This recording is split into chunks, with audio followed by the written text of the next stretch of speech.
నమస్తే మన Andhra Telangana March 24 news కి స్వాగతం. నా పేరు దేవి. నేటి వార్తలు.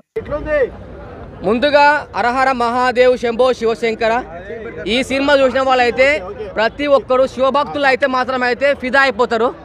అసలు ఈ సినిమా ఏంటి, అసలు ఈ సినిమా చూస్తుంటే అసలు గూస్ బంప్స్, అసలు మొత్తం నరాలు జివ్వు అంటున్నాయి. అసలు ఆ ఫైట్స్, ఆ శివుడు ప్రత్యక్షమైనప్పుడు వాళ్ళ అమ్మ బాలకృష్ణ గారి అమ్మ రూపంలో, అది బాలకృష్ణ రూపంలో వచ్చి వాళ్ళ కన్న తల్లికి తలకోరి పెడతారండి. శివుడు వచ్చి, ఆ శివుడు వాళ్ళ అమ్మ రూపంలో లేడు కాబట్టి వాళ్ళ అమ్మ రూపంలో చూపించి, అసలు నాకు చెప్పాలంటే మాటలు రావట్లేదు.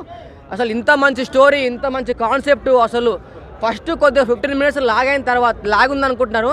తర్వాత ఇంటర్వ్యూల తర్వాత ఉంది చూడు, ఒక goose bumps, super duper hit. అసలు ఈ సినిమా చూడండి, అసలు చెప్పాలంటే మాటలు రావట్లేదు. కాషాయం ధరించిన ఆ దేశం చూడు, త్రిశూలం పట్టిన ఆ దైవం చూడు. అసలు ఆ డైలాగ్స్ కానీ, ఆ వేరియేషన్స్ కానీ చాలా అంటే చాలా బాగుంది.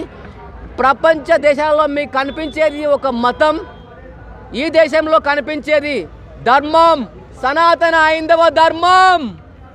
అసలు ఒక డైలాగ్ ఉంటుంది ఫైట్ సీన్లో, మన విలన్ని నరుకుతప్పుడు మన ఉండు కదా మెయిన్ విలను, ఒక డైలాగ్ ఉంది, నరకయాత్ర ప్రాప్తిరస్తు అన్నప్పుడు ఆ ఫైట్ మాత్రం మస్తు కామెడీ అనిపించింది మాకు.